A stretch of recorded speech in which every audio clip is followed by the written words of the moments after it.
ሰላም ሰላም ውድ የተከበራችሁ ቻናል ተከታታዮች ሰላማችሁ ዛለኝ በያላችሁበት። ያው ብሩኬና ሃይሚ ቀረት ሲሉ ክፍት ድብር ድብርብርብር ጭንቅንቅ የምትሉ አላችሁ። ነገር ግን አንድ የሆነ ነገር ሰማሁኝና አሁን ላይ እስቲ ትንሽ ሼር ላርግላቸው በሚል ብቅ አልኩኝ ማለት ነው።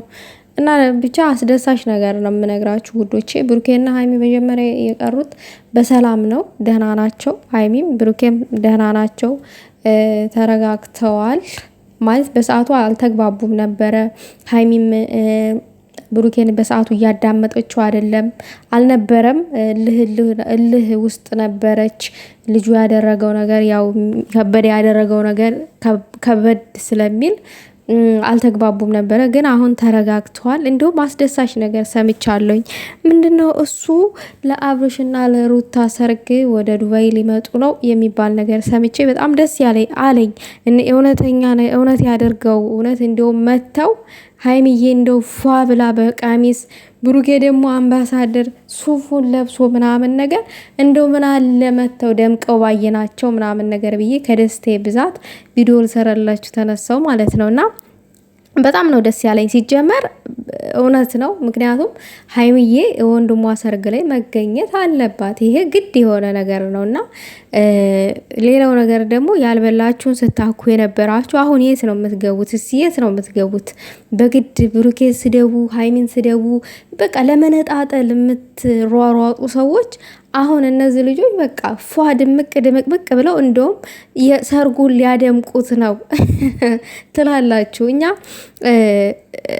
እኔ አንዳንድ ጊዜ በጣም ግራ የሚያጋቡኝ ሰዎች አሉ። ሌላው ነገር ደግሞ ውዶች ያውቃችሁ ነው ወይስ ሳታውቁ ነው? የሆነን ሰው የሆነ ነገር ሲፈጠር አሁን ብሩኬና ሃይሚ ፕራንክ ሲደራረጉ የብሩኬን ፎቶ ከሆነ ሰው ጋር ትለጥፉታላችሁ፣ የሃይሚንም ፎቶ እንደዛው ከሆነ ሰው ጋር ትለጥፉታላችሁ። ለምን ማለት እነሱን የምር አይደለም የምትወዷቸው ማለት ነው? የማስመሰል ነው የምትወዷቸው ማለት ነው? ብሩኬና ሃይሚን ሊለያዩ ትፈልጋላችሁ ማለት ነው? እኔ የምረዳው እንደዛ ነው። እኔ እጄ እሺ አይለኝም ሃይሚን ከሌላ ሰው ጋራ ከሌላ ከበደ ጋር ወስጄ መለጠፍ ለእኔ እጄ እሺ አይለኝም። ሰው አድርጎ እንኳን ሳይ በጣም ነው የምናደደው። እና ብሩኬንም እንደዛው ከሌላ ጠንፌ ጋር ወስዶ የሆነ ሰው ሲለጥፍ እናደዳለሁኝ። ለምን ሰው ስንት ብዙ ዋጋ የከፈሉ አሉ ብሩኬና ሃይሚ አንድ እንዲሆኑ።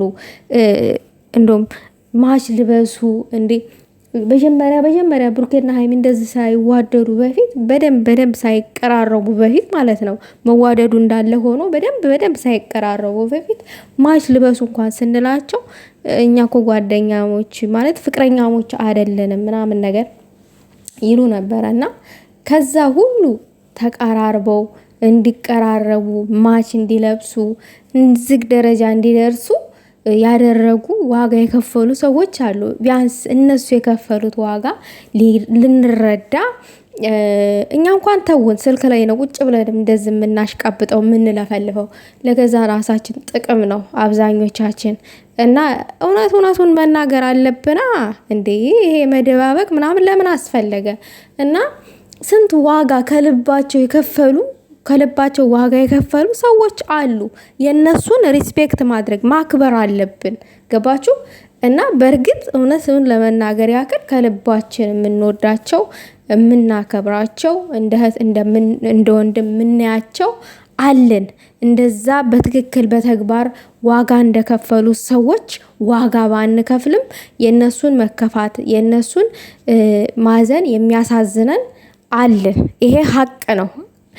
ሌላው ነገር ደግሞ በውሸት እነሱን ለመለያየት ይሄ ተፈጥሯል እንደዛ አደረገ በዚህ ወጣ በዚህ ገባ በማለት የውሸት ነገር የሚያሰራጩ ደግሞ በዛው ልክ አሉ። ስለዚህ እኔ ባጭሩ ማለት የምፈልገው ምንድነው የሆነ ነገር ሲፈጠር እንደውም ያ ችግር ፈጣሪውን ከበደ ወይንም በብሩኬ ህይወት ውስጥ የመጣች ጠንፌ ካለች ችግር ፈጣሪዋን ጠንፌን እንደው ከነሱ ህይወት ለማግለል የሆነ ነገር መፍጠር ሲገባን ከሌላ ሰው ጋር ወስዶ ፎቶ መለጠፍ አግባብ አይደለም። እና ዛሬ እንደውም የሆነ ፎቶ ቲክታክ ላይ ሲዘዋወር ነበረ ከሀይሚ ጋር እንደዚህ ተቀናብሮ ምናምን ነገር እና በጣም ተገረምኩኝ። ማለት ሰው እንደዚህ ነው እንዲ አልኩኝ። እንደዚህ ነው እንዲ ሰውን የምንወደው አልኩኝ ምናምን ብዬ ተገርሜ ብቻ አለፍኩኝ። ማለት ምንም ነገር ማለት አትችሉም። ከመገረምና ከመታዘብ ውጭ ምንም አታደርጉም። ነገር ግን ፎቶ በተለጠፈ አይደለም ልጁ ኦሬዲ እኔ ሳጣራላችሁ ለብሩኬም ለሀይሚም ፍሬንድ ነው፣ ፍሬንዳቸው ነው ለብሩኬም ለሀይሚም ማለት ነው። እና እስከዚህ ድረስ እንኳን ነገሩን ሳናጣራ የሆነን ሰው ከሆነ ሰው ጋር መለጠፍ ያ ማለት እኮ ብሩኬ ላንቺ አይገባሽም፣ የሚገባሽ ይሄ ልጅ ነው ማለት ነው ማለት እያሉ እኮ ነው ያሉት ማለታችሁ ነው ማለት ነው። ብሩኬ ላንቺ አይገባሽም፣ ይሄ ልጅ ነው የሚገባሽ። ያ በእናንተ አስተሳሰብ እንደዛ ነው ሲገለጥ ማለት ነው።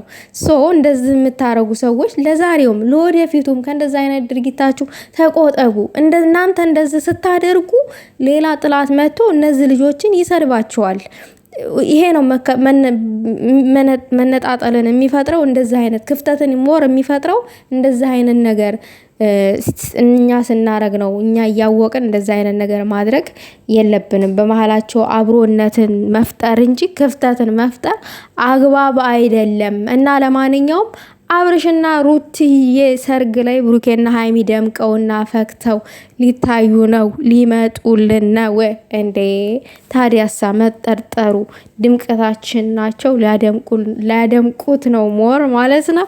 ለማንኛውም እንደዝም ጭንቅንቅ ያላችሁ አይዟችሁ፣ አትጨነቁ። በመልካም ነገር ነው ያልመጡት። ምንም አልተፈጠረም። ከበደ ዝም ብሎ ነው ያዙ ልቀቁኝ ብሎ ዝቶ የሄደው። ዝም ብሎ ነው ተናዶ ነው። ምክንያቱም ልጅቷን በግድ ይዟት ሊሄድ ነበረ። ብሩኬ ደግሞ አንበሳው ኖ እንዴት እንደዚህ ጎትታት አለ ምናምን ብሎ በሰዓቱ አስቀረ። ምክንያት ሲጀመርም ሀይሚ ተች አታደርገውም ሰውየው። ሲጀመርም ያው ትንሽ ብሩኬ ልታጨልለው ነው እንጂ ቅማማ በግድ እመኑኝ ቀለበት አስር ያለ ያለች አምነንሻል፣ ሀይሚያ አምነንሻል። ለማንኛውም ውዶቼ ላይክ ሼር አድርጎ ሀሳብ አስተያየት ካላችሁ በኮመንት